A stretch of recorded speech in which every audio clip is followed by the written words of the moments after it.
And joining us right now, the GM of the New York Football Giants, Dave Gettleman. Dave, Joe, and Evan, how are you? Hello, Dave. How are you? Good. How are you guys? Everybody safe and healthy? We are safe. Doing all right. We are healthy. All right, Dave. What did you think of this experience? You've been a part of many NFL drafts. Obviously, this one was a little bit unique. You got the cameras in there. You're in your home. What did you think of this overall experience with this unique draft we had? Well, you know what? It was obviously very unique. Obviously, you don't have to use that word too many times. But really and truly, for us, everything went really well in terms of the technology piece. We had minimal issues. It was a tremendous experience. Just even the preparation piece. All the scouts being, we're all over the country and being on the conference, the video conference stuff, and we actually watched film together and had no problems. So it was obviously a unique experience. It went really well for us from a technology piece, and really had minimal issues.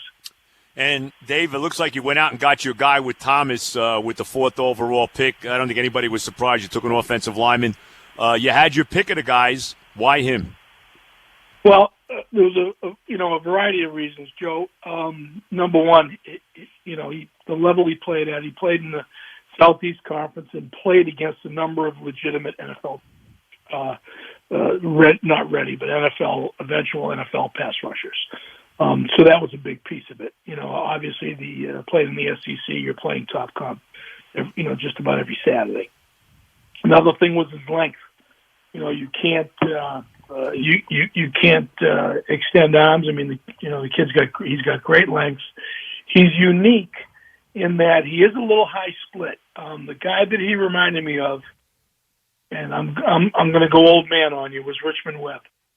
Who's, the really, quality left tackle that at Miami who played in front of Marino, all those years. Being high split, it raises your center of gravity and it makes you a little tippy. And Andrew does a great job of bending and limiting that issue. So, just the length and the intelligence and just the ease of movement, the level of comp he played at, the athletic ability. He's really a very talented young man. Do you see him being the left tackle right away, or do you think he starts on the right side? No, Evan. What I think what's going to happen is that Joe's coming in, obviously as a first year head coach, and everybody's competing, and let the best guys win. That's really where it's at. So he'll come in, he'll work. He played the right side as a puppy at Georgia, and so it's not like he's never been over there. And he'll compete. And when the smoke clears, we play our first game whenever that is. You'll see what it looks like. Were you ever close to trading back? Because you were sending out the smoke signals, hey, we're open for business, which I assume every GM does this time of year. You never know what's out there. But were you ever close to moving back? It would have to have been something good, very honestly. I said it before. I said it when I walked in the door 2 years ago. We got to fix this offensive line.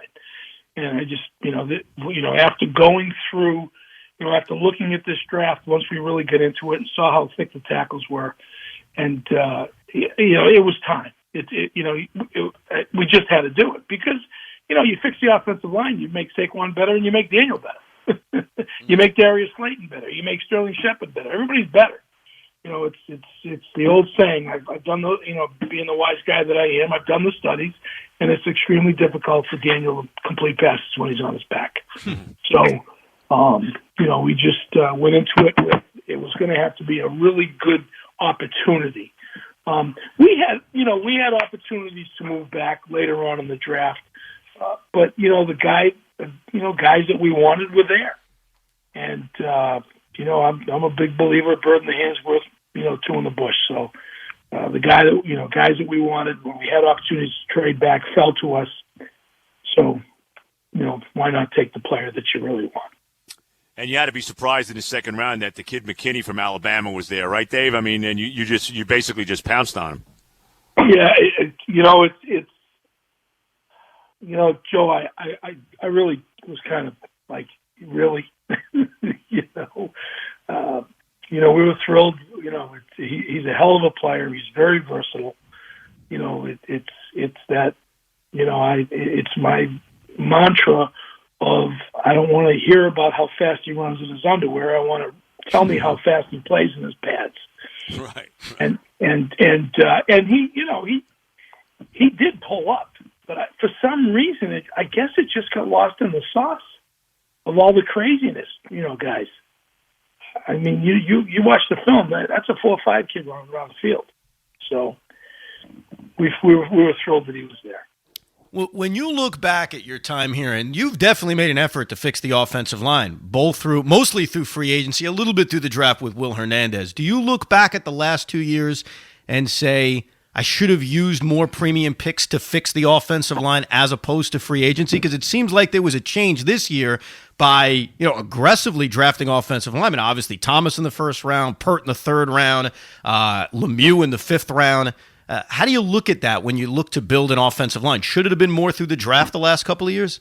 Evan, again, it's about value and need when you're drafting. The worst thing you can do is be in the second round, and because you're so desperate for an offensive lineman, you take a guy you got a fourth round value on.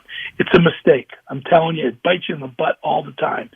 It's like everybody's going to scream, you haven't drafted a Blue Goose pass rusher yet. Well, the opportunity hasn't been there.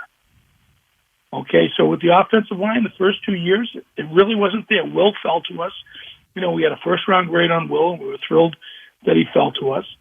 And sometimes the answer is on your roster. I know that, you guys don't like to hear that because it's not, and that's a collective. That's not directed at you two.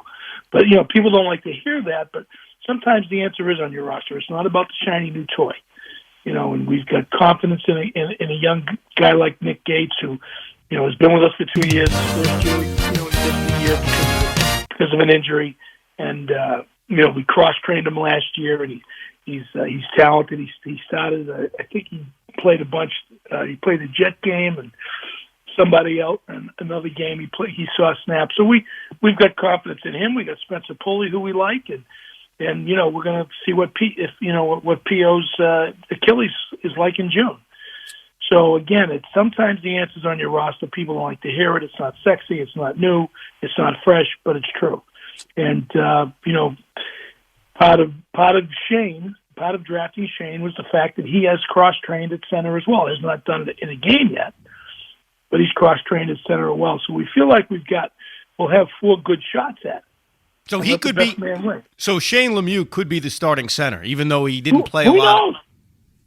Who knows? This is what camp is for. And, this is what it's all about.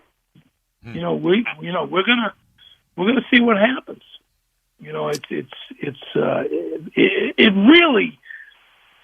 It's really about collecting a versatile group of guys that can play the game. That we really believe that offensive, and I hate saying this. I've been in a few rodeos in February. The offensive line groups really set the tone. They really do. They set the tone for the whole team. The Super Bowls I've been to, those offensive line groups, you'd walk into a dark alley anywhere in America with those 8-9 guys. And this is what we're trying to build. And the first game I put on with Shane was the Auburn game, and of course he's playing, Derek Brown and Marlon Davidson, and obviously they've got a lot of talented guys. And his first snap, he hit somebody so hard, knocked him down. I said, "Whoa!" And then it continued. That's the kind of toughness you need. It's a violent game in there. It's not for the faint of heart. So. Talking to Dave Gettleman, the general manager, of course, of the Giants. The kid you took in the third pick, your third pick, Pert, is he? You look at him more as a depth guy, Dave, or is this a guy that you think could plug in right away? I think he's he's got some technique stuff he's got to clean up, Joe. The kid's skinny and he's 315 pounds. He is a big human being. Right. And he's got the length, he's got the athletic ability. What was really kind of interesting was he came to the Senior Bowl and they moved him inside and really did a nice job. So he's a tough ass. So he's just got to. They all have to learn the game. We're drafting 21-year-old kids. You think about it. When I first got in this league, we're drafting 23, 24-year-old men. Right. Now we're drafting 21-year-old kids. Hell, I've drafted kids that were 20. Couldn't celebrate with a beer the night they got drafted. Right. You know what I'm saying? So, you're looking for what you're looking for when you're drafting these guys for a couple of reasons. Number one, the college game is very different from ours. You guys won't argue with me on that. And number two, they're also young. So what you look at is what we call critical factors. Do they have the critical factors to play the game? Are they athletic? Are they instinctive? Do they have strength? Are they explosive? Do they complete? Do they have good play speed? Those are the 6 things you're looking at, because you got to assume that your coaches are going to be able to teach them the technique. And I would assume it's got to be tougher to kind of identify the offensive lineman you want to draft more so than 10 years ago. That's got to be more difficult than it ever was, identifying guys who are playing in different kinds of offenses than you have in the NFL and saying this is going to translate in the system we run. Is it that much more difficult than it was? Absolutely, because, you think about this, there are guys that get drafted, and I'm not talking about 1-year starters. I'm talking about 3- and 4-year starters on the major college level that have never been in a 3-point stance. You get down on the goal line, you're not going to be your offensive linemen not going to be in 2-point stances. That is a brutal, violent game in there. So you got guys that have never been in a 3-point stance. You got to be kidding me. It's almost like this is a football. So, it evaluating players on the and what's the word I'm looking for? Cheese and crackers. Evaluating players and deciding what they should look, where they fit on the NFL level in this day and age is much tougher. It's like, think about this. There are college offenses, you guys watch college football. There are college offenses where wide receivers run like 3 routes. Right. You understand what I'm saying? Oh, yeah. They run 3 Sure. routes. So now you say to yourself, not only do they run just 3 routes, they stay on the same side of the field. Okay? There are college defenses where corners never do anything except press man or just play zone. Right. You can't do that at our level. You can't just do one thing because you'll get picked apart. So, coaching, evaluating college players is much more difficult today than it ever used to be. Because back in the day, I've said this before, back in the day when I first got in the league, you drafted a guy and you take a little polishing cloth out, you polish him up and throw him out there. That's all you had to do. Now, you're teaching guys fundamentals. You're teaching that wide receiver that only runs 3 routes. You got to teach him the route tree. When you're evaluating, and because we always wonder about this, like a week before the draft, it comes out Mekhi Becton, failed a drug test. That some teams are going to take a guy like that off the board. They're not going to consider him as much. In a situation like that, does that affect your evaluation when you hear something specifically Becton? Because you obviously were looking offensive line. You had your pick of the litter. Does a report like that change your kind of thought on a guy like him? All right. So here's what you do. Okay, when you're evaluating players, you strictly evaluate them as players, okay? So when I write a report on Joe and Evan, I'm going to write the report about them based on their ability to take questions, answer questions, surmise, whatever.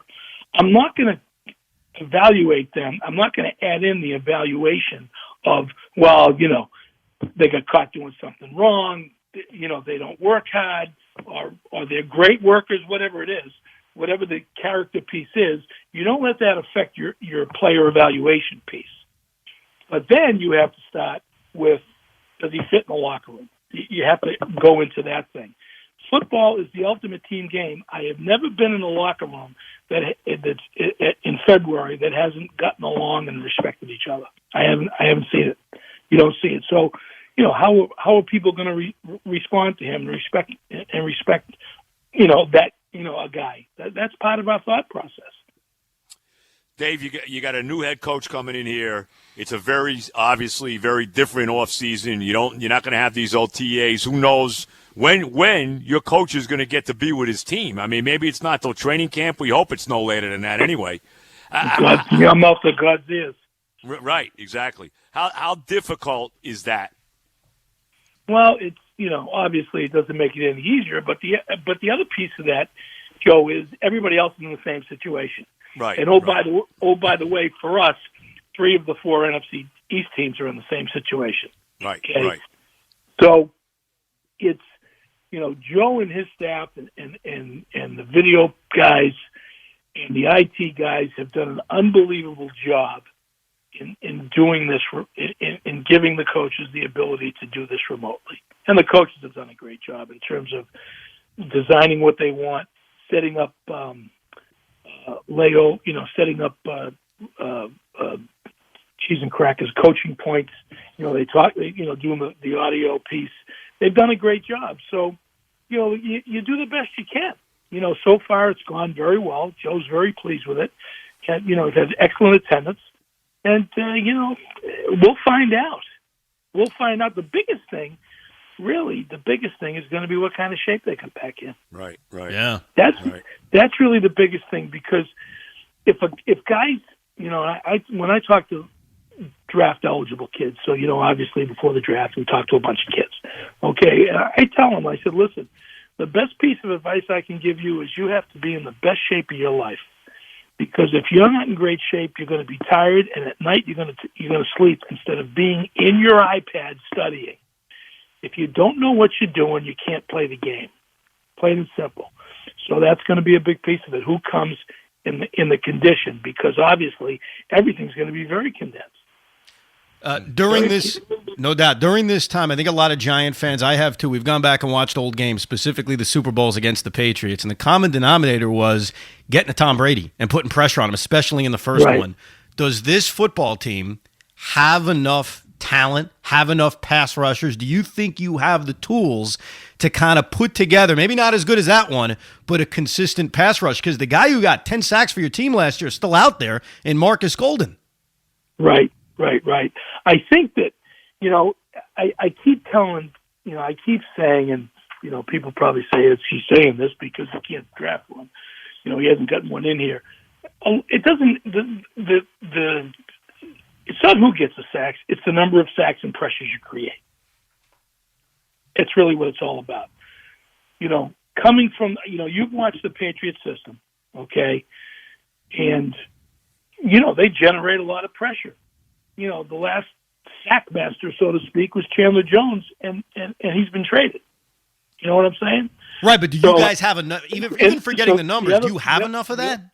The other piece of it, Evan, is we got some young pass rushers that got to learn. Remember, let me segue back. I talked to you about fundamentals, and the college kids not coming to us as polished as they used to be. Right. Well, with Lorenzo and X-Man, and obviously Dexter and B.J. Hill, and part of it, the other part of it is going to be the scheme. The other part of it is the scheme. Sure. Would you consider bringing Golden back, by the way, or is he? Do you see him as? We're always looking to improve Austin, and we'll continue to work on it. How about Clowney? Would you go after him? He's still out there. You're going to give me the same answer, aren't you? What's that? I said, you're going to give me the same answer. We're always looking to improve our roster. All right, we're always looking to improve our roster. How's that? Dave, how about the guys you did sign? How about Blake Martinez? How about the kid in the secondary, Bradbury? How about these guys? Yeah, we signed what I feel are really solid NFL football players. Okay, Blake knows the system. Pat Graham was with him in Green Bay before he went to Miami. And so he knows the system. He's going to be able to line us up and take care of all that. He's a really good NFL player. James is the same way. The thing that is attractive about James, and I know everybody's going to say I'm just saying that because you drafted him well. The bottom line is he was a second-round corner, and he's proven us right. James is not afraid. And you think about the division he just came from. He lined up against Evans. He lined up against Julio, and he lined up against the Saints kid. I'm drawing a blank on his name right now. Michael Thomas. I'm certainly not suggesting he shut them down, but he competed and gave them all they wanted. So, James, and he's a great kid. He's a great young man. So, we're really pleased with those two ads.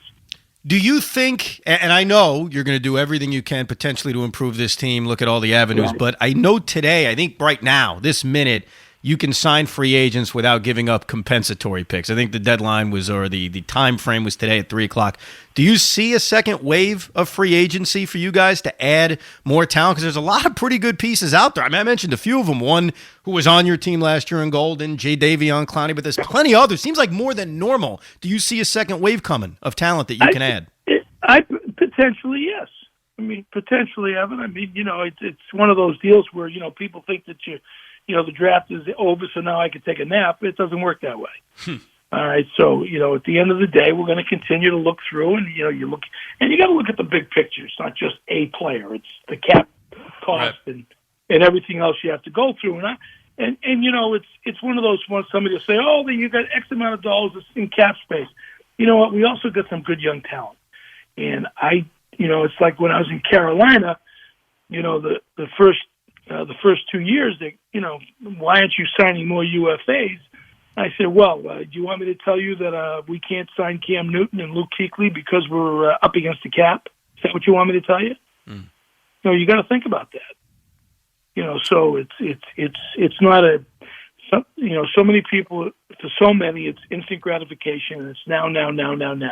We don't play until who knows when this year, but theoretically we don't line up for a regular season game until the weekend after Labor Day, and we'll be ready to go. Dave, again, we're talking to Dave Gettleman, the general manager of the Giants. Let's say there's games, but there's no fans in the stands. How about that?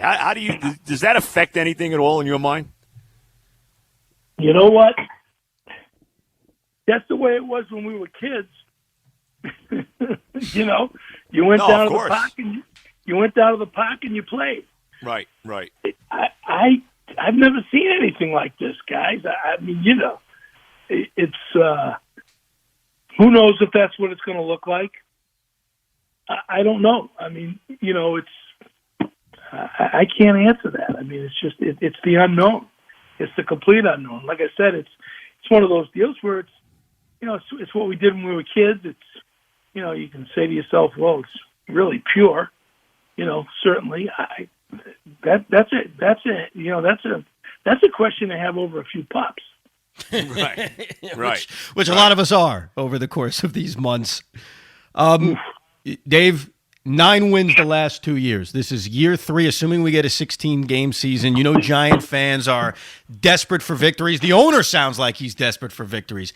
How many wins do you need to see from this team to feel like, all right, we're moving in the right direction? Because there's more talent on this team now, but it's got to translate to wins. You know that. Fans know it. What needs to happen for you to feel satisfied about the improvement of this roster?